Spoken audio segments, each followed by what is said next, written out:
Hello friends, ಇವತ್ತಿನ ಸಂಚಿಕೆಯಲ್ಲಿ ಏನಾಯಿತು ಅಂತ ನೋಡ್ಕೊಂಡು ಬರೋಣ ಬನ್ನಿ.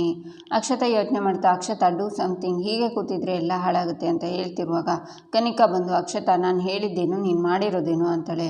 ಯಾವುದ್ರ ಬಗ್ಗೆ ಹೇಳ್ತಿದ್ಯಾ ಕನಿಕಾ ಅಂತಾಳೆ ಅಕ್ಷತಾ. ಆದಿಬ್ರೋನ ಆಫೀಸಿಂದ ಹೊರಗಡೆ ಬಿಡಬೇಡ ಅಂತ ಹೇಳಿದ್ದೆ ತಾನೆ ಅಂತಾಳೆ ಕನಿಕಾ. ಅದು ದೊಡ್ಡ ವಿಷಯ ಅಲ್ಲ ಕನಿಕಾ, ಅದಕ್ಕಿಂತ ದೊಡ್ಡ ಪ್ರಾಬ್ಲಮ್ ಇಲ್ಲಾಗಿದೆ ಅಂತಾಳೆ ಅಕ್ಷತಾ. ಏನು ಪ್ರಾಬ್ಲಮ್ಮು ಅಂತ ಕನಿಕಾ ಅಂದಾಗ, ಎಂಪ್ಲಾಯ್ ಸ್ಯಾಲ್ರಿ ಫೈಲ್ನ ಆದಿ ಹತ್ರ ಅಪ್ರೂವಲ್ಗೆ ಕಳಿಸ್ಕೊಡ್ತಾ ಇದ್ದಾರೆ ಅಂತಾಳೆ ಅಕ್ಷತಾ. ಅದರಲ್ಲೇನು ಹೊಸದು, ಎವ್ರಿ ಮಂತ್ ಆಗೋದೇ ಅಲ್ವಾ ಅಂತಾಳೆ ಕನಿಕಾ. ಸಮಸ್ಯೆ ಅದಲ್ಲ, ಅದರಲ್ಲಿ 20 ಲಕ್ಷ ಕಡಿಮೆ ಇದೆ, ಅದಕ್ಕೆ ಕಾರಣ ಯಾರು ಹೇಳು? ನಾವು ಅಂತಾಳೆ ಅಕ್ಷತಾ. ಹೌ ಅಂತಾಳೆ ಕನಿಕಾ.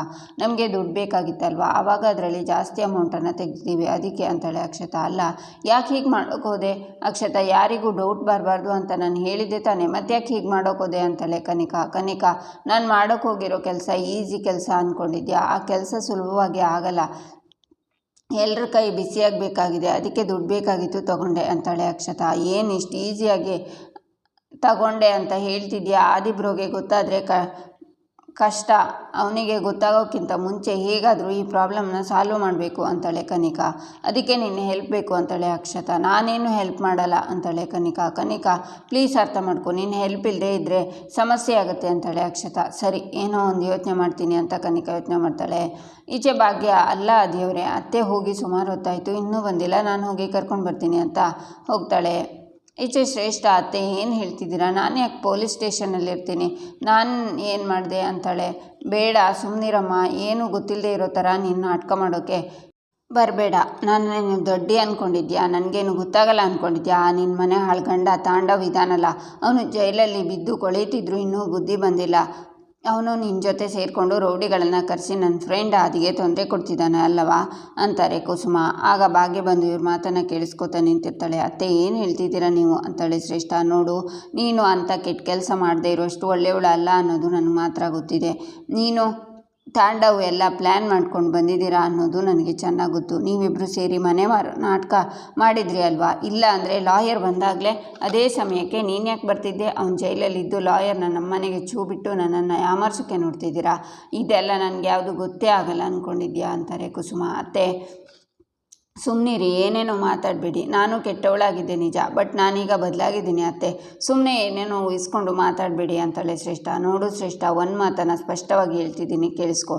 ನೀನು ಆ ಮನೇಲಿರೋ ತನಕ ನಾನು ಆ ಮನೆಗೆ ಕಾಲಿಡಲ್ಲ ಅಂತಾರೆ ಕುಸುಮ. ಅತ್ತೆ ನೀವು ಇಲ್ಲದೆ ಇದ್ದರೆ ನನಗೂ ಆ ಮನೆ ಸೇಫ್ ಇಲ್ಲ, ಪ್ಲೀಸ್ ಅತ್ತೆ ಅರ್ಥ ಮಾಡ್ಕೊಳ್ಳಿ. ನನಗೂ ನಿಮ್ಮನ್ನು ಬಿಟ್ಟರೆ ಬೇರೆ ಯಾರಿದ್ದಾರೆ? ಈ ಟೈಮಲ್ಲಿ ನನ್ನ ಜೊತೆ ಹಿರಿಯರಿದ್ದರೆ ಒಳ್ಳೇದಲ್ವ ಅತ್ತೆ? ನೀವು ಏನಾದರೂ ಬರಲಿಲ್ಲ ಅಂದರೆ ನಾನು ಒಂದು ನಿರ್ಧಾರ ಮಾಡಿದ್ದೀನಿ ಅತ್ತೆ. ನೀವು ಇಲ್ಲಿಗೆ ಬರಲಿಲ್ಲ ಅಂದರೆ ನನಗೆ ಗೊತ್ತು ನೀವು ಭಾಗ್ಯನ ಮನೆಗೆ ಹೋಗ್ತೀರಾ ಅಂತ, ನಾನು ಅಲ್ಲಿಗೆ ಬರ್ತೀನಿ ಅತ್ತೆ ಅಂತಾಳೆ ಶ್ರೇಷ್ಠ. ಏಯ್, ನಿನಗೆ ತಲೆಗೆಲೆ ಏನಾದರೂ ಕೆಟ್ಟಿದ್ಯಾ? ಅಲ್ಲ, ನಿನ್ನ ಮನೆ ಹಾಳು ಮಾಡಿದ್ದು ಸಾಲದು ಅಂತ ಆ ಮನೇನೂ ಹಾಳು ಮಾಡಬೇಕು ಅಂದ್ಕೊಂಡಿದ್ಯಾ? ಅವಳಿಗೆ ಮಾಡಬಾರ್ದನ್ನೆಲ್ಲ ಮಾಡಿಬಿಟ್ಟು ಅವಳ ಜೀವನ ಅಂತ ಕುಸುಮ ಹೇಳುವಾಗ, ಅತ್ತೆ ಸ್ವಾಭಿಮಾನ ಅಂತ ಕೂತ್ಕೊಟ್ರೆ ಹೊಟ್ಟೆಲಿರೋ ಮಗು ಗತಿ ಏನು ಅತ್ತೆ? ನನಗೂ ನೆಮ್ಮದಿ ಬೇಕು, ಮಗು ಬೆಳೆಯೋದಕ್ಕೆ ಒಳ್ಳೆ ವಾತಾವರಣ ಬೇಕು. ಅದಕ್ಕೆ ಅತ್ತೆ ನಾನು 4 ಜನದ ಜೊತೆ ಬದುಕಬೇಕು, ಬೆರಿಬೇಕು. ಇಲ್ಲ ಅಂದರೆ ಎಲ್ಲರೂ ಇದ್ದು ಅನಾಥೆ ಆಗಿಬಿಡ್ತೀನಿ ಅತ್ತೆ. ಅದೇನಾದರೂ ಪರವಾಗಿಲ್ಲ ಅತ್ತೆ, ನನ್ನ ಮಗುಗೆ ತೊಂದರೆ ಆಗಬಾರ್ದು. ನೋಡಿ ಅತ್ತೆ, ನಿಮ್ಮ ಮಗನ ನಂಬಿ ಬಂದಿದ್ದಕ್ಕೆ ನಾನಿವತ್ತು ಅನಾಥೆ ಆಗಿದ್ದೀನಿ. ನನ್ನ ಅಪ್ಪ ಅಮ್ಮನೂ ನನಗೆ ಮನೆಗೆ ಸೇರಿಸ್ತಿಲ್ಲ ಅತ್ತೆ. ಅತ್ತೆ ಮಾವ ಆಗಿ ನೀವು ನನ್ನ ಒಳಗೆ ಸೇರಿಸ್ಕೊಳ್ತಿಲ್ಲ. ಇಂಥ ಪರಿಸ್ಥಿತಿ ಒಂದು ಹೆಣ್ಣಿಗೆ ಬಂದಿದೆ ಅಂದರೆ ನಿಮಗೆ ಏನು ಅನಿಸಲ್ವ ಅತ್ತೆ ಅಂತಾಳೆ ಶ್ರೇಷ್ಠ. ಆಗ ಆದಿ ಬಂದು, ಭಾಗ್ಯ ಅಂತ ಗೆಳತಿ ಸಿಗ್ನೇಚರ್ ಹಾಕೋದಕ್ಕೆ ಲೇಟ್ ಆಗುತ್ತೆ, ಬೇಗ ಬನ್ನಿ ಅಂತ ಅವರನ್ನು ಕರ್ಕೊಂಡು ಹೋಗ್ತಾನೆ. ಈಚೆ ತನ್ವಿ ಕೆಫೆಲಿರ್ತಾಳೆ. ಆಗ ಅವಳ ಫ್ರೆಂಡ್ ಬಂದು, ತಗೋ ನೀನು ಕೇಳಿರೋ 2 ನೋಟ್ಸ್ಗಳು. ಏನೇ ತನ್ವಿ ಇದು, ಇಷ್ಟೊಂದು ರೆಸ್ಟ್ಲೆಸ್ ಆಗಿ ಕಾಣಿಸ್ತಿದ್ಯಲ್ಲೇ ಅಂತಾಳೆ. ಸುಸ್ತಾಗಿದೆ ಕಣೆ, ತುಂಬ ಸುಸ್ತಾಗಿದೆ ಇಲ್ಲಿ ಕೆಲಸ ಮಾಡ್ತಾ ಅಂತಾಳೆ ತನ್ವಿ. ಸುಸ್ತಾಗುತ್ತೆ ಅಂದರೆ ಯಾಕೆ ಈ ಥರ ಸರ್ಕಸ್ ಮಾಡ್ತಿದ್ಯಾ ಅಂತಾಳೆ ಫ್ರೆಂಡ್. ಮಾಡದೆ ಬೇರೆ ಆಪ್ಷನ್ ಇಲ್ವಲ್ಲ, ಜೀವನ ಮಾಡಬೇಕಲ್ವ ಅಂತಾಳೆ ತನ್ವಿ. ತುಂಬ ದೊಡ್ಡ ಮಾತೆಲ್ಲ ಆಡಬೇಡ ತನ್ನಿ, ಇದ್ರ ಬದಲು ನಿಮ್ಮ ಅಮ್ಮನ ಜೊತೆ ಹೋಗಿ ಸುಖವಾಗಿರ್ಬೋದಲ್ವಾ, ಎಕ್ಸಾಮ್ ಕೂಡ ಚೆನ್ನಾಗಾಗುತ್ತಲ್ವ ಅಂತಾಳೆ ಫ್ರೆಂಡ್. ಏನು ಹಂಗಿಸ್ತಿದ್ಯಾ? ನಾನು ನೋಟ್ಸ್ ಕೇಳಿದೆ, ಫೇಲ್ ಆಗಿದ್ದೀನಿ, ಮುಂದೇನೋ ಹಾಗೇ ಇರ್ತೀನಿ ಅಂಥದ್ದೇನಾದರೂ ಇಂಟೆನ್ಷನಲ್ಲಿ ಮಾತಾಡ್ತಿದ್ರೆ ಈಗಲೇ ಇದನ್ನೆಲ್ಲ ತೊಗೊಂಡೋಗು ಅಂತಾಳೆ ತನ್ವಿ. ಯಾಕೆ ಈ ಥರ ಎಲ್ಲ ಓವರ್ ಆಗಾಡ್ತಿದ್ದೆ ತನ್ವಿ? ಅಂಥದ್ದೇನು ಹೇಳಿದೆ? ನಿಮ್ಮ ಅಮ್ಮ ಎಷ್ಟು ಒಳ್ಳೆಯವರು ಅಂತ ಫ್ರೆಂಡ್ ಹೇಳುವಾಗ, ನೋಡು ಆ ಟಾಪಿಕ್ ಎತ್ಬೇಡ. ಆ ಟಾಪಿಕ್ ಕೇಳಿದರೆ ಮೈಯೆಲ್ಲ ಉರಿಯುತ್ತೆ. ನನಗೆ ಗೊತ್ತಿದ್ದು ಅದನ್ನೇ ಹೇಳ್ತಿದ್ಯಲ್ಲ.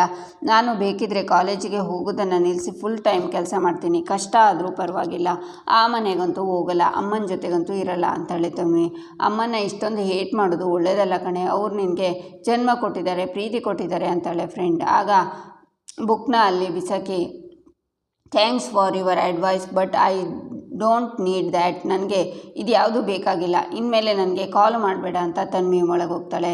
ಈಚೆ ಭಾಗ್ಯ, ಶ್ರೇಷ್ಠ ನಾನು ನಿನ್ನ ಹತ್ರ ಮಾತಾಡಬೇಕು ಅಂತಾಳೆ. ಏನು ಹೇಳು ಭಾಗ್ಯ ಅಂತಾಳೆ ಶ್ರೇಷ್ಠ. ಶ್ರೇಷ್ಠ ಏನಾಗಿದೆ ಶ್ರೇಷ್ಠ ನಿನಗೆ, ಯಾಕೆ ಅತ್ತೆ ಹಿಂದೆ ಬಿದ್ದಿದೆಯಾ, ಅವರಿಂದ ಏನಾಗಬೇಕು ನಿನಗೆ ಅಂತಾಳೆ ಭಾಗ್ಯ. ಭಾಗ್ಯ ನಾನು ಹೀಗೆ ಹೇಳ್ತೀನಿ ಅಂತ ತಪ್ಪು ತಿಳ್ಕೊಬೇಡ, ನೀನು 2 ಮಕ್ಕಳನ್ನ ಹೆತ್ತಿದ್ಯಾ ಅಲ್ವಾ, ನೀನು ಅವರನ್ನು ಹೊರಬೇಕಾದ್ರೆ ಎಲ್ಲರೂ ನಿನ್ನ ಜೊತೆ ಇದ್ದರು ಅಲ್ವಾ, ಸುಖನೋ ನೋವೋ ಹಂಚ್ಕೊಳ್ಳೋಕ್ಕೆ ಎಲ್ಲರೂ ಇದ್ರಲ್ವಾ. ಆದರೆ ನಾನು ಇವಾಗ ಇದೇ ಪರಿಸ್ಥಿತಿನಲ್ಲಿ ನೀನೇನಾದರೂ ಇದ್ದಿದ್ರೆ ಖುಷಿಯಾಗಿರೋಕ್ಕಾಗ್ತಿತ್ತಾ? ಅಲ್ಲ, ಎಲ್ಲರೂ ಇದ್ದು ಇಲ್ಲದೆ ಇರೋ ಥರ ಇರೋದಕ್ಕೆ ಆಗಲ್ಲ ಭಾಗ್ಯ. ನನ್ನ ಜೀವನ ಏನೋ ಹಾಳಾಗೋಯ್ತು, ಆದರೆ ಮುಂದೆ ನನ್ನ ಜೀವನದಲ್ಲಿ ಬರ್ತಾ ಇರೋ ಈ ಹೊಸ ಬೆಳಕಿಗೆ ಒಳ್ಳೆಯ ವಾತಾವರಣ ಬೇಕು ಭಾಗ್ಯ. ಅದಕ್ಕೆ ನಾನು ಆ ಮನೇಲಿ ಇರಲೇಬೇಕು ಭಾಗ್ಯ, ಅತ್ತೆ ಮಾವನು ನನ್ನ ಜೊತೆ ಇರಲೇಬೇಕು. ಪ್ಲೀಸ್ ನೀನಾದರೂ ಅತ್ತೆಗೆ ಸ್ವಲ್ಪ ಹೇಳ್ತೀಯಾ ಅಂತಾಳೆ ಶ್ರೇಷ್ಠ. ಶ್ರೇಷ್ಠ ಇಷ್ಟೆಲ್ಲ ಒಳ್ಳೆಯವಳಾಗಿ ಮಾತಾಡ್ತಿರೋದು ಬರೀ ಬಾಯಿ ಮಾತಿಗೋಸ್ಕರ ಅನ್ನೋದು ನನಗೆ ಚೆನ್ನಾಗಿ ಗೊತ್ತು. ಅಲ್ಲ, ನೀನು ಅವ್ರ ಜೊತೆಗಿದ್ರೆ ಅತ್ತೆ ನೆಮ್ಮದಿಯಾಗಿರಲ್ಲ ಅಂತ ಅವರೇ ಹೇಳ್ತಿದ್ದಾರಲ್ವಾ, ಅದಾದಮೇಲೂ ಯಾಕೆ ಅವರನ್ನು ಒತ್ತಾಯ ಮಾಡ್ತಿದ್ಯಾ, ಅವರಿಂದ ದಯವಿಟ್ಟು ದೂರ ಇದ್ಬಿಡು ಅಂತಾಳೆ ಭಾಗ್ಯ. ಅಲ್ಲ ಭಾಗ್ಯ, ಯಾಕೆ ಇಷ್ಟು ಸ್ವಾರ್ಥಿಯಾಗಿ ಯೋಚನೆ ಮಾಡ್ತಿದ್ಯಾ, ನನ್ನ ಜಾಗದಲ್ಲಿ ನೀನಿದ್ದಿದ್ರೆ ಏನು ಮಾಡ್ತಿದ್ದೆ ಹೇಳು, ನಿನ್ನ ಮಕ್ಕಳಿಗೆ ಸುಖ ಸಂತೋಷ ಪ್ರೀತಿ ಸಿಗಬೇಕು ಅಂತ ಬಯಸ್ತಾ ಇರಲಿಲ್ವಾ? ನಾನು ಅಷ್ಟೇ ಭಾಗ್ಯ, ನನ್ನ ಮಕ್ಕಳಿಗೆ ಅಜ್ಜಿ ತಾತ ಪ್ರೀತಿ ಇರಲಿ ಅಂತ ಬಯಸ್ತಿದ್ದೀನಿ. ಎಲ್ಲ ಇದ್ದು ನನ್ನ ಮಗು ಅನಾಥವಾಗಿ ಬೆಳಿಬೇಕಾ ಭಾಗ್ಯ? ಒಬ್ಬಳು ತಾಯಿಯಾಗಿ ನೀನು ಯೋಚನೆ ಮಾಡು. ನೋಡು ಭಾಗ್ಯ, ಇಷ್ಟು ವರ್ಷ ಯಾವುದೋ ವಿಷಯದಲ್ಲಿ ನಾನು ಸ್ವಾರ್ಥಿ ಅಂತ ಅಂದ್ಕೊಂಡಿದ್ದೀನಿ, ಈಗ ನನ್ನ ಮಗು ವಿಷಯದಲ್ಲಿ ಅಂದ್ಕೊಳ್ಳೋಕ್ಕೆ ನನಗೆ ಪ್ರಾಬ್ಲಮ್ ಇಲ್ಲ. ಅದಕ್ಕೆ ಭಾಗ್ಯ, ಯಾರೇನೇ ಹೇಳಿದರೂ ನಾನು ಆ ಸೂರ್ಯವಂಶಿ ಮನೆ ಬಿಟ್ಟು ಕದಲಲ್ಲ, ಜೊತೆಗೆ ಅತ್ತೆ ಮಾವನ ಬಿಟ್ಕೊಡಲ್ಲ ಅಂತಾಳೆ ಶ್ರೇಷ್ಠ. ಏನು ಇವಳು ನಿಜ ಹೇಳ್ತಿದ್ದಾಳಾ ನಾಟಕ ಮಾಡ್ತಿದ್ದಾಳಾ ಒಂದೂ ಗೊತ್ತಾಗ್ತಿಲ್ವಲ್ಲ ಅಂತ ಭಾಗ್ಯ ಯೋಚನೆ ಮಾಡಿ, ನೀನು ಏನೇ ಹೇಳಿದರೂ ನನಗೆ ನಿನ್ನ ಮೇಲೆ ನಂಬಿಕೆ ಬರ್ತಿಲ್ಲ. ನೀನು ಮತ್ತು ತಾಂಡವ್ ಅವರು ಸೇರಿಕೊಂಡು ಇದನ್ನೆಲ್ಲ ಪ್ಲ್ಯಾನ್ ಮಾಡಿದ್ದೀರಾ ಅಂತ ನನಗನ್ನಿಸ್ತಿದೆ. ಇವತ್ತೇನೋ ಇಷ್ಟು ಇಮೋಷ್ನಲ್ ಆಗಿ ಮಾತಾಡ್ತಿದ್ಯಾ, ನಾಳೆ ನಿಮ್ಗಳಿಂದ ನಮ್ಮ ಮನೆಯವರಿಗೆ ಏನಾದರೂ ತೊಂದರೆ ಆದರೆ ಇಲ್ಲ, ನಾನಂತೂ ನಿಮ್ಗಳನ್ನು ನಂಬಲ್ಲ ಅಂತಾಳೆ ಭಾಗ್ಯ. ನೋ ಭಾಗ್ಯ, ನಾನು ನಿಜ ಹೇಳ್ತಿದ್ದೀನಿ, ನಾನು ತಾಂಡವ್ ಸೇರಿಕೊಂಡು ಪ್ಲ್ಯಾನ್ ಮಾಡ್ತಿಲ್ಲ ಭಾಗ್ಯ, ನೀನು ಯಾಕೆ ನಂಬ್ತಿಲ್ಲ ಅಂತಾಳೆ ಶ್ರೇಷ್ಠ. ನನಗೆ ಈ ವಿಷಯದಲ್ಲಿ ನಂಬಿಕೆ ಬರ್ತಿಲ್ಲ. ತಾಂಡವ್ ಅವರು ಜೈಲಲ್ಲಿ ಅಂತ ಭಾಗ್ಯ ಹೇಳುವಾಗ, ಹೌದು ಭಾಗ್ಯ, ತಾಂಡವ್ ಈ ರೀತಿ ಮಾಡೋಕ್ಕೆ ಸಾಧ್ಯನೇ ಇಲ್ಲ, ಇದೆಲ್ಲ ಸುಳ್ಳು ಭಾಗ್ಯ ಅಂತಾಳೆ ಶ್ರೇಷ್ಠ. ನನ್ನ ಕೈಲಿ ನಂಬೋಕ್ಕಾಗ್ತಿಲ್ಲ ಶ್ರೇಷ್ಠ, ಅಷ್ಟರ ಮಟ್ಟಿಗೆ ನೀವಿಬ್ಬರು ನಮ್ಗಳ ನಂಬಿಕೆನ ಕಳ್ಕೊಂಡ್ಬಿಟ್ಟಿದ್ದೀರಾ ಅಂತಾಳೆ ಭಾಗ್ಯ. ಭಾಗ್ಯ, ನಿಮಗೆಲ್ಲ ಅಷ್ಟು ಡೌಟ್ ಇದ್ದರೆ ನಾನೇ ಅವನ ಹತ್ರ ಹೋಗಿ ಮಾತಾಡ್ಕೊಂಡು ಬರ್ತೀನಿ. ಅಲ್ಲ ಭಾಗ್ಯ, ನಿನ್ಗೆ ಯಾಕೆ ನಂಬಿಕೆ ಬರ್ತಿಲ್ಲ? ನಾನು ಮುಂಚೆ ತಪ್ಪು ಮಾಡಿದ್ದು ನಿಜ, ನಾನು ಇಲ್ಲ ಅಂತ ಹೇಳ್ತಿಲ್ಲ. ಈ ಸಲ ಖಂಡಿತ ನಾನೇನೂ ಮಾಡಿಲ್ಲ ಭಾಗ್ಯ. ಹೊಟ್ಟೆಲಿ ಒಂದು ಮಗು ಇಟ್ಕೊಂಡು ಇನ್ನೊಬ್ಬರಿಗೆ ತೊಂದರೆ ಮಾಡಬೇಕು ಅಂತ ಯೋಚನೆ ಮಾಡ್ತಿಲ್ಲ ಭಾಗ್ಯ. ನಾನು ಮೊದಲಿನ ಥರ ಇಲ್ಲ, ನಾನು ನನ್ನ ಹೆಲ್ತ್ ಬಗ್ಗೆ ಜಾಸ್ತಿ ಗಮನ ಕೊಡ್ತಿದ್ದೀನಿ ಭಾಗ್ಯ.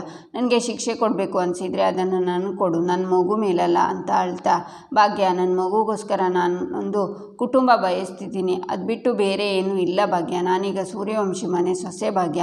ಅತ್ತೆಗೆ ಯಾಕೆ ಇದು ಅರ್ಥ ಆಗ್ತಿಲ್ಲ, ಅತ್ತೆಗೆ ಅರ್ಥ ಮಾಡಿಸು ಅಂತಾಳೆ ಶ್ರೇಷ್ಠ. ನೋಡು ಶ್ರೇಷ್ಠ, ಅತ್ತೆನ ಒಪ್ಸೋದಕ್ಕೆ ನನ್ನ ಕೈಲಿ ಆಗೋದಿಲ್ಲ, ಯಾಕಂದರೆ ನೀವು ಮತ್ತು ತಾಂಡವ್ ಅವರು ಸೇರಿಕೊಂಡು ಅವರಿಗೆ ಅಷ್ಟು ತೊಂದರೆ ಕೊಟ್ಟಿದ್ದೀರಾ, ಅವ್ರ ನಂಬಿಕೆನ ಕಳ್ಕೊಂಡ್ಬಿಟ್ಟಿದ್ದೀರಾ.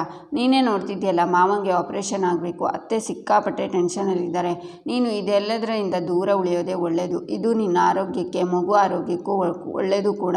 ಗರ್ಭಿಣಿಯಾಗಿ ಮಗುವಿನ ಬಗ್ಗೆ ಕಾಳಜಿ ಮಾಡ್ಕೊ, ಆರೋಗ್ಯದ ಕಡೆ ಗಮನ ಕೊಡು ಅಂತಾಳೆ ಭಾಗ್ಯ. ಆದರೂ ಭಾಗ್ಯ ಅಂತ ಶ್ರೇಷ್ಠ ಹೇಳುವಾಗ, ಶ್ರೇಷ್ಠ ಈಗ ಮತ್ತೆ ಅದ್ರ ಬಗ್ಗೆನೇ ಮಾತಾಡಿ ಮನಸ್ಸು ಹಾಳು ಮಾಡ್ಕೊಳ್ಳೋದು ಬೇಡ, ನಿನಗೆ ರೆಸ್ಟ್ ಬೇಕು, ಮನೆಗೆ ಹೋಗಿ ರೆಸ್ಟ್ ಮಾಡು ಹೋಗು ಅಂತಾಳೆ ಭಾಗ್ಯ. ಅಳ್ತಾ ಶ್ರೇಷ್ಠ ಅಲ್ಲಿಂದ ಹೋಗ್ತಾಳೆ. ಈಚೆ ತನ್ವಿ ಕೆಫೆಲಿ ಕೆಲಸ ಮಾಡುವಾಗ ಅವಳಿಗೆ ಕಾಲ್ ಬರುತ್ತೆ. ಫೋನ್ ಇಲ್ಲೇನಾದರೂ ರಿಸೀವ್ ಮಾಡಿ ಸಿಕ್ಕಾಕೊಂಡ್ರೆ ಕಷ್ಟ, ಆ ಕಡೆ ಹೋಗ್ತೀನಿ ಅಂತ ಈಚೆ ಬಂದು ಹಲೋ ತನ್ಮಯ್ ಅಂತಾಳೆ. ಅಕ್ಕ ಒಂದು ಗುಡ್ ನ್ಯೂಸ್ ಅಂತಾನೆ ತನ್ಮಯ್. ಏನದು ಅಂತಾಳೆ ತನ್ವಿ. ಅಜ್ಜಿ ಸಿಕ್ಕಿದ್ರಕ್ಕ ಅಂತಾನೆ ತನ್ಮಯ್. ಹೌದಾ, ಅಜ್ಜಿ ಸಿಕ್ಕಿದಾರಾ, ಸೂಪರ್, ನಾನು ಇವಾಗಲೇ ಮನೆಗೆ ಹೋಗ್ತೀನಿ, ಅಜ್ಜಿ ತಾತನ ನೋಡಬೇಕು, ಆದರೆ ಆ ಶ್ರೇಷ್ಠ ಆಂಟಿ ಅಲ್ಲೇ ಇದ್ದಾರೆ, ಅದೇ ಪ್ರಾಬ್ಲಮ್ ಅಂತಾಳೆ ತನ್ವಿ. ನೋಡು, ನಾನು ನಿನಗೆ ಅದನ್ನೇ ಹೇಳೋಕ್ಕೆ ಬಂದೆ, ಆ ಶ್ರೇಷ್ಠ ಇರೋ ಕಡೆ ನೀನಿರೋದು ಬೇಡ, ಅವಳು ಯಾವತ್ತೂ ಒಳ್ಳೆಯವಳಾಗಲ್ಲ, ಅವಳನ್ನು ನಂಬಲು ಬೇಡ. ಅವಳು ಏನೇ ಇದ್ದರೂ ಮನಸ್ಸಲ್ಲಿ ವಿಷ ತುಂಬಿಕೊಂಡಿರೋ ಹಾವು, ನೀನಲ್ಲಿಗೆ ಹೋದರೆ ನಿನ್ನ ತಲೆನೂ ಹಾಳು ಮಾಡಿಬಿಡ್ತಾಳೆ ಪೂಜಾ ಅಂತಾಳೆ ಪೂಜಾ. ಹೌದು ಚಿಕ್ಕಿ, ಅವರಿರೋ ಅಲ್ಲಿಗೆ ನಾನು ಹೋಗೋಕ್ಕೆ ಇಷ್ಟ ಇಲ್ಲ, ಆದರೆ ತಾತ ಅಜ್ಜಿನ ನೋಡಬೇಕು, ಏನು ಮಾಡಲಿ ಅಂತಾಳೆ ತನ್ವಿ. ನಾನು ಹೇಳಿದ್ದನ್ನು ಕೇಳು, ಸದ್ಯಕ್ಕೆ ನೀನು ಆ ಮನೆಗೆ ಹೋಗೋದು ಬೇಡ. ಆದಷ್ಟು ಬೇಗ ಅವಳನ್ನು ಅಲ್ಲಿಂದ ಓಡಿಸೋಣ. ಅಲ್ಲಿ ತನಕ ನೀನು ಈ ಮನೆಗೆ ಬಾ. ನನಗೆ ಗೊತ್ತು ನಿನಗೆ ಬರೋಕ್ಕೆ ಇಷ್ಟ ಇಲ್ಲ ಅಂತ. ಇಲ್ಲ ಅಂದರೆ ಸುನಂದ ಅಜ್ಜಿ ಮನೆಗೆ ಹೋಗು, ಆದರೆ ಆ ಶ್ರೇಷ್ಠ ಇರೋ ಕಡೆ ಮಾತ್ರ ಹೋಗಬೇಡ ಅಂತಾಳೆ ಪೂಜಾ. ನೋಡ್ತೀನಿ ಚಿಕ್ಕಿ ಅಂತಾಳೆ ತನ್ವಿ. ಸರಿ, ನೀನು ಇವಾಗ ಎಲ್ಲಿದ್ದೀಯಾ ಅಂತಾಳೆ ಪೂಜಾ. ಅದು ನಾನು ಕಾಲೇಜಿನಲ್ಲಿದ್ದೀನಿ, ಕ್ಲಾಸ್ನಲ್ಲಿದ್ದೀನಿ, ಬಾಯ್ ಬಾಯ್ ಅಂತಾಳೆ ತನ್ವಿ. ಅಲ್ಲ, ನೀನು ಯಾವ ಮನೆಗೆ ಹೋಗ್ತೀಯಾ ಹೇಳು ಅಂತಾಳೆ ಪೂಜಾ. ನಾನು ಸುನಂದ ಅಜ್ಜಿ ಮನೆಗೆ ಹೋಗ್ತೀನಿ, ಇವಾಗ ನನಗೆ ಕ್ಲಾಸ್ ಇದೆ, ಆಮೇಲೆ ಕಾಲ್ ಮಾಡ್ತೀನಿ, ಬಾಯ್ ಅಂತ ಕಾಲ್ ಕಟ್ ಮಾಡಿ ಹಬ್ಬ ಬೀಸದಣ್ಣೆಯಿಂದ ತಪ್ಪಿಸ್ಕೊಂಡೆ, 100 ವರ್ಷ ಆಯ್ಸಂತೆ ಅಂತಾಳೆ ತನ್ವಿ. ಈಚೆ ಆದಿ ಗೆಳತಿ ಎಲ್ಲ ಪ್ರೋಸೆಸ್ಸು ಮುಗಿದಿದೆ. ನಾಳೆ 11 ಗಂಟೆಗೆ ಆಪ್ರೇಷನ್ ಇದೆ. ಆಪ್ರೇಷನ್ ಮುಗಿದ ಕೂಡಲೇ ಅಂಕಲ್ ಎಲ್ಲ ರೀತಿಲೂ ಗುಣ ಆಗ್ತಾರೆ, ನೀವೇನೂ ಟೆನ್ಷನ್ ಮಾಡ್ಕೋಬೇಡಿ ಅಂತಾನೆ. ಆಯಿತು ಫ್ರೆಂಡ್, ನೋಡು ನೀನು ಈಗ ಆಪ್ರೇಷನ್ಗೆ ಅದೇನು ದುಡ್ಡು ಕೊಟ್ಟಿದೆಯೋ ನಾನು ವಾಪಸ್ ಕೊಡ್ತೀನಿ, ನೀನು ಇಸ್ಕೊಳ್ಳೇಬೇಕು ಅಂತಾರೆ ಕುಸುಮ. ಅವೆಲ್ಲ ಏನು ಬೇಡ ಗೆಳತಿ, ಇದ್ರ ಬಗ್ಗೆ ಆಮೇಲೆ ಮಾತಾಡೋಣ ಅಂತಾನೆ ಆದಿ. ಇದೇ ಬೇಡ ಅನ್ನೋದು, ಆಮೇಲೆ ಅಂತೆಲ್ಲ ಹೇಳಬೇಡ, ಆಮೇಲೆ ಮಾತಾಡೋಕ್ಕಾಗಲ್ಲ. ಆಮೇಲೆ ಏನಾದರೂ ಸಮಸ್ಯೆ ಮಾಡೋ ಯೋಚನೆ ಇದ್ದರೆ ಅದನ್ನು ನೀನು ತಲೆಯಿಂದ ತೆಗೆದಾಕ್ಬಿಡು. ಇಲ್ಲ ಅಂದರೆ ಇವಾಗಲೇ ನಾನು ದುಡ್ಡು ಹೊಂದಿಸ್ಕೊಂಡು ತನಕ ಆಪ್ರೇಷನ್ ಬೇಡ ಅಂದ್ಬಿಡ್ತೀನಿ ಅಂತಾರೆ ಕುಸುಮ. ಗೆಳತಿ, ನಿಮ್ಮ ಕಂಡೀಷನ್ಸ್ ಎಲ್ಲ ನೆನಪಿದೆ ನನಗೆ, ಅದರ ಬಗ್ಗೆ ಯೋಚನೆ ಮಾಡಿ ಆರಾಮಾಗಿರಿ ಸರಿನಾ ಅಂತಾನೆ ಆದಿ. ಆಗ ಭಾಗ್ಯ ಬಂದು, ಅತ್ತೆ ಇನ್ಮುಂದೆ ನಾನು ಹೇಳಿದಾಗ ನೀವು ಕೇಳಬೇಕು, ಅರ್ಥ ಆಯ್ತಾ ಅಂತಾಳೆ. ಇವಾಗಲೂ ನಾನು ಅದನ್ನೇ ಮಾಡ್ತಿದ್ದೀನಲ್ಲ ಭಾಗ್ಯ ಅಂತಾರೆ ಕುಸುಮ. ನೋಡಿ ಅತ್ತೆ, ಇವಾಗ ನಿಮಗೆ ಸುಸ್ತಾಗಿದೆ, ಮನೆಗೆ ನಡೀರಿ, ನಾನು ನಿಮ್ಮ ಜೊತೆ ಬರ್ತೀನಿ, ಆರಾಮಾಗಿ ರೆಸ್ಟ್ ಮಾಡಿ ಅಂತಾಳೆ ಭಾಗ್ಯ. ಇಲ್ಲ ಭಾಗ್ಯ, ನಾನಿಲ್ಲಿ ಆರಾಮಾಗಿದ್ದೀನಿ ಅಂತಾರೆ ಕುಸುಮ. ಅತ್ತೆ ಬಾಯಲ್ಲಿ ಹೇಳಿದರೆ ಸಾಲದು, ಆರಾಮಾಗಿದ್ದೀನಿ ಅಂತ ಕಣ್ಣು ನೋಡಿ ಅದೇ ಹೇಳ್ತಿದೆ, ಎಷ್ಟು ಸುಸ್ತಾಗಿದ್ದೀರಾ ಅಂತ, ನಡೀರಿ ರೆಸ್ಟ್ ಮಾಡಿ ಅಂತಾಳೆ ಭಾಗ್ಯ. ನಾನು ಆರಾಮಾಗೇ ಇದ್ದೀನಿ, ಒಂದು ಕೆಲಸ ಮಾಡಿ, ನೀವಿಬ್ಬರು ಹೊರಡಿ ಅಂತಾರೆ ಕುಸುಮ. ಅದೇವರೇ ನೀವು ಹೊರಡಿ, ನಾನು ಅತ್ತೆ ಜೊತೆ ಇಲ್ಲೇ ಇರ್ತೀನಿ ಅಂತಾಳೆ ಭಾಗ್ಯ. ಇದೆಲ್ಲ ಬೇಡ ಅನ್ನಲ್ಲ, ಅವನು ಒಬ್ಬನೇ ಕಳಿಸ್ಬೇಡ, ನೀನು ಹೋಗು, ಆಪ್ರೇಷನ್ ನಾಳೆ 11 ಗಂಟೆಗೆ ಅಂತ ಹೇಳ್ತಿದ್ದಾರಲ್ಲ, ಇನ್ನೇನು ಮತ್ತೆ, ನಾನು ಆರಾಮಾಗೇ ಇರ್ತೀನಿ, ನನ್ನ ಷರತ್ತು ನೆನಪಿದೆ ತಾನೆ, ನನಗೆ ಒತ್ತಾಯ ಮಾಡಬೇಡ ಅಂತ ಹೇಳಿದ್ದೀನಿ ಅಂತಾರೆ ಕುಸುಮ. ಆಯ್ತು ಗೆಳತಿ, ನೀವು ಹೇಳಿದ ಮೇಲೆ ಮುಗೀತು. ಭಾಗ್ಯವರೇ, ಅವರಿಗೆ ಬೇಜಾರು ಮಾಡೋದು ಬೇಡ, ನಡೀರಿ ಗೆಳತಿ, ನಿಮಗೆ ಏನೇ ಬೇಕಿದ್ರೂ ಇಮಿಡಿಯೇಟಾಗಿ ಕಾಲ್ ಮಾಡಿ ಅಂತಾನೆ ಆದಿ. ಹೌದು ಅತ್ತೆ, ಸರಿಯಾಗಿ ಕೇಳಿಸ್ಕೊಳ್ಳಿ, ನಿಮ್ಗೆ ಏನೇ ಬೇಕಿದ್ರೂ ಫೋನ್ ಮಾಡಬೇಕು. ಅಯ್ಯೋ ಕಷ್ಟ ಆಗುತ್ತೆ, ಏನು ಅನ್ಕೋತಾರೋ ಎಲ್ಲಿದ್ದಾರೋ ಅಂತೆಲ್ಲ ಯೋಚನೆ ಮಾಡಬಾರ್ದು ಆಯಿತಾ ಅಂತಾಳೆ ಭಾಗ್ಯ. ಫೋನ್ ಮಾಡ್ತೀನಿ, ಹೊರಡಿ ಅಂತಾರೆ ಕುಸುಮ. ಆಚೆ ಹೋಗಿ ಕುಸುಮನ ಇಬ್ಬರು ನೋಡ್ತಾರೆ. ಅವರು ಕೈ ಮುಗಿದು ಕಣ್ಣು ಮುಚ್ಕೊಂಡಿರ್ತಾರೆ. ಆದಿಯವರೇ, ಅತ್ತೆನ ಈ ಪರಿಸ್ಥಿತಿಲಿ ಬಿಟ್ಟು ಹೋಗೋಕ್ಕೆ ನನಗೆ ಮನಸ್ಸಾಗ್ತಿಲ್ಲ ಅಂತಾಳೆ ಭಾಗ್ಯ. ಅವರು ಒಬ್ಬರನ್ನ ಬಿಟ್ಟು ಹೋಗೋಕ್ಕೆ ನನ್ನ ಮನಸ್ಸೇ ಒಪ್ತಿಲ್ಲ, ಇನ್ನು ನಿಮ್ಮ ಮನಸ್ಸು ಒಪ್ಪುತ್ತಾ ಹೇಳಿ. ಬಟ್ ಅವ್ರ ಬಗ್ಗೆ ಒಬ್ಬರೇ ಇರಬೇಕು ಅಂತ ಆಸೆ ಪಡ್ತಿದ್ದಾರಲ್ಲ, ಇಂಥ ಟೈಮಲ್ಲಿ ನಾವು ಇಲ್ಲಿದ್ದು ಡಿಸ್ಟರ್ಬ್ ಮಾಡ್ಬೋದು, ಸರಿ ಇರಲ್ಲ. ಅವ್ರು ಎಲ್ಲಾದರೂ ಹೋಗ್ತಾರೆ ಅಂತ ನಿಮಗೆ ಭಯ ಅಲ್ವಾ? ಅವರೆಲ್ಲೂ ಹೋಗಲ್ಲ, ಡೋಂಟ್ ವರಿ ಅಂತಾನೆ ಆದಿ. ನನಗೆ ಇವತ್ತಿನ ದಿನದ ಮಟ್ಟಿಗೆ ಅಷ್ಟೇ ಅಲ್ಲ, ಇನ್ಮೇಲೆ ಅವರು ಆ ಸೂರ್ಯವಂಶಿ ಮನೇಲಿರೋದು ಸೇಫ್ ಅಲ್ಲ ಅನ್ನಿಸ್ತಿದೆ. ಹಾಗಂತ ಅವ್ರು ನಮ್ಮ ಮನೆಗೂ ಬರೋದಿಲ್ವಲ್ಲ, ಅದೇ ನನಗೆ ಭಯ ಅಂತಾಳೆ ಭಾಗ್ಯ. ನೀವೇನೂ ಯೋಚನೆ ಮಾಡಬೇಡಿ, ಆಪ್ರೇಷನ್ ಮುಗಿಯೋವರೆಗೂ ಗೆಳತಿ ಇಲ್ಲೇ ಇರ್ತಾರೆ, ಆಮೇಲೆ ಮುಂದಿದ್ದನ್ನು ಯೋಚನೆ ಮಾಡೋಣ. ಒಂದಂತೂ ನಿಜ ಭಾಗ್ಯ, ಅದೆಂಥದೇ ಸಿಚುವೇಶನ್ ಬಂದರೂ ಈ ಆದಿ ಅನ್ನೋ ಫ್ರೆಂಡು ಗೆಳತಿ ಜೊತೆ ಇದ್ದೇ ಇರ್ತಾನೆ, ನಡೀರಿ ಹೋಗೋಣ ಅಂತಾನೆ ಆದಿ. ಈಚೆ ಕನಿಕಾ ಫೋನಲ್ಲಿ ಡ್ಯಾಡ್ನ ಕೇಳೋಣ ಅಂತ ಅಂದ್ಕೊಂಡೆ, ಬಟ್ ಅವರು ಯಾಕೆ ಏನು ಅಂತೆಲ್ಲ ಎಕ್ಸ್ಪ್ಲನೇಷನ್ ಕೇಳ್ತಾರೆ, ಅದಕ್ಕೆ ಇವಾಗ ಅತ್ತೆನ ಕೇಳೋಣ ಅಂತಿದ್ದೀನಿ, ಅವ್ರ ಪಕ್ಕ ನನಗೆ ಕೊಡ್ತಾರೆ ಅಂತಾಳೆ. ಏನು ಮೀನಾಕ್ಷಿ ಹತ್ರ ಕೇಳ್ತೀಯಾ? ಕನಿಕಾ, ಅವಳ ನೇಚರ್ ಏನು ಅಂತ ನಿನಗೆ ಗೊತ್ತು ತಾನೆ, ಯಾಕೆ ಏನು ಅಂತ 1000 ಪ್ರಶ್ನೆ ಕೇಳ್ತಾಳೆ. ಐ ಆಮ್ ಸಾರಿ ಕನಿಕಾ ಅಂತಾಳೆ ಅಕ್ಷತಾ. ನಾನಿರುವಾಗ ನೀನು ಯಾಕೆ ಯೋಚನೆ ಮಾಡ್ತೀಯಾ? 20 ಲಕ್ಷ ಅರೇಂಜ್ ಮಾಡೋಕ್ಕೆ ಕಾಮತ್ ಮನೆ ಮಗಳು ಕನಿಕಾಗೆ ಕಷ್ಟನಾ? Trust me, I will manage ಅಂತಾಳೆ Kanika. You so great Kanika. Meenakshi ಹತ್ರ ಮಾತಾಡಿ ನನಗೆ ದುಡ್ಡು ಅರೇಂಜ್ ಆಯಿತಾ ಇಲ್ವಾ ಅಂತ ತಿಳಿಸು. ಮೀನಾಕ್ಷಿ ಹತ್ರ ದುಡ್ಡು ಕೇಳೋಕ್ಕೆ ಹೋಗ್ತಿದ್ಯಾ? ಆಲ್ ದಿ ಬೆಸ್ಟ್ ಅಂತ ಕಾಲ್ ಕಟ್ ಮಾಡ್ತಾಳೆ ಅಕ್ಷತಾ. ಈಚೆ ಮೀನಾಕ್ಷಿ ಆದಿ ಹೇಳಿರೋ ಮಾತನ್ನೆಲ್ಲ ನೆನಪು ಮಾಡ್ಕೋತಾ, ಈ ಮಿಡಲ್ ಕ್ಲಾಸ್ ಹೆಂಗಸು ಭಾಗ್ಯ ನನ್ನನ್ನು ಮೀರಿ ಬೆಳೆಯೋಕೆ ಹೊರಟಿದ್ದಾಳೆ. ಆದಿನೂ ನನ್ನ ಕಂಟ್ರೋಲ್ನಲ್ಲಿಲ್ಲ, ಭಾಗ್ಯನ ಕಂಟ್ರೋಲ್ನಲ್ಲಿದ್ದಾನೆ, ಹೇಗಾದರೂ ಮಾಡಿ ಮತ್ತೆ ಅವನ ದಾರಿಗೆ ತರಲೇಬೇಕು ಅಂತಾರೆ. ಆಗ ಕನಿಕಾ ಬಂದು ಅವ್ರ ಪಕ್ಕ ಕೂತ್ಕೋತಾಳೆ. ನೀನು ಯಾಕೆ ಇಲ್ಲಿಗೆ ಬಂದೆ ಅಂತಾರೆ ಮೀನಾಕ್ಷಿ. ಅತ್ತೆ, ನನಗೊಂದು ಹೆಲ್ಪ್ ಬೇಕಾಗಿತ್ತು, ಅದು ಆಫೀಸಲ್ಲಿ ಫಿನಾನ್ಸ್ ಡಿಪಾರ್ಟ್ಮೆಂಟಲ್ಲಿ ಸ್ವಲ್ಪ ಪ್ರಾಬ್ಲಮ್ ಆಗಿದೆ, ಅಮೌಂಟಲ್ಲಿ ಸ್ವಲ್ಪ ಹೆಚ್ಚು ಕಮ್ಮಿ ಆಗಿದೆ ಅಂತ ರಾಗ ಎಳಿತಾಳೆ ಕನಿಕಾ. ಈ ಥರ ಎಲ್ಲ ರಾಗ ಹೇಳ್ಕೊಂಡು ಸುತ್ತಿ ಬಳಸಿ ಮಾತಾಡೋದು ನನಗೆ ಇಷ್ಟ ಆಗಲ್ಲ, ನೇರವಾಗಿ ಹೇಳು, ಗೋಲ್ಮಾಲ್ ಮಾಡಿದ್ಯಾ ಅಂತ ಅಂತಾರೆ ಮೀನಾಕ್ಷಿ. ಈಚೆ ಕನಿಕಾ ಆದಿ ಹತ್ರ ಲೋಕ ವಿಕಾಸ ಅನ್ನೋ ಅನಾಥಾಶ್ರಮದ ಬಗ್ಗೆ ಕೇಳಿದ್ಯಾ? ಅಲ್ಲಿ ಇತ್ತೀಚೆಗೇನು ತೊಂದರೆ ಆಗ್ತಿದೆಯಂತೆ, ನಮ್ಮ ಬಿಸ್ನೆಸ್ ವೆಂಚರಿಂದ 20 ಲ್ಯಾಕ್ಸ್ ಡೊನೇಟ್ ಮಾಡಬಾರ್ದು, ಯಾಕೆ? ಇದರಿಂದ ನಮ್ಮ ಬಿಸ್ನೆಸ್ ವೆಂಚರ್ಗೂ ಒಳ್ಳೆಯ ಹೆಸರು ಬರುತ್ತೆ ಅಂತಾಳೆ ಕನಿಕಾ. ಸರಿ, ಆಶ್ರಮದ ಅಮೌಂಟ್ ನಂಬರ್ ಇದ್ದರೆ ಕೊಡು, ಮ್ಯಾನೇಜರ್ ಹತ್ರ ಹೇಳಿ ಹಣ ಟ್ರಾನ್ಸ್ಫರ್ ಮಾಡೋಕೆ ಹೇಳ್ತೀನಿ ಅಂತಾನೆ ಆದಿ. ನಾಳೆ ನಾನು ಪರ್ಸ್ನಲ್ಲಾಗಿ ವಿಸಿಟ್ ಮಾಡೋಕೆ ಹೋಗ್ತಿದ್ದೀನಿ, ಕ್ಯಾಶ್ ಅಥವಾ ಚೆಕ್ ಕೊಟ್ಟರೆ ಓಕೆ, ನಾನೇ ಕೊಡ್ತೀನಿ ಅಂತಾಳೆ ಕನಿಕಾ. ಆಗ ಆದಿ 20 ಲಕ್ಷದ ಚೆಕ್ಕನ್ನು ಕೊಡ್ತಾನೆ. ಕನಿಕಾ ರೂಮಿಂದ ಹೋಗುವಾಗ ಚೆಕ್ ಕೆಳಗಡೆ ಬಿದ್ದೋಗುತ್ತೆ. ಅವಳಿಗೆ ಗೊತ್ತಾಗೋದೇ ಇಲ್ಲ, ಅಲ್ಲಿಂದ ಹೋಗ್ತಾಳೆ. ಇಲ್ಲಿಗೆ ಈ ಸಂಚಿಕೆ ಮುಕ್ತಾಯವಾಗುತ್ತೆ. ಮುಂದಿನ ಸಂಚಿಕೆಗಾಗಿ ನಮ್ಮ ಚಾನಲನ್ನು ನೋಡಿ ಸಬ್ಸ್ಕ್ರೈಬ್ ಮಾಡಿ, ಲೈಕ್ ಮಾಡಿ, ಸಪೋರ್ಟ್ ಮಾಡೋದನ್ನು ಮರಿಬೇಡಿ.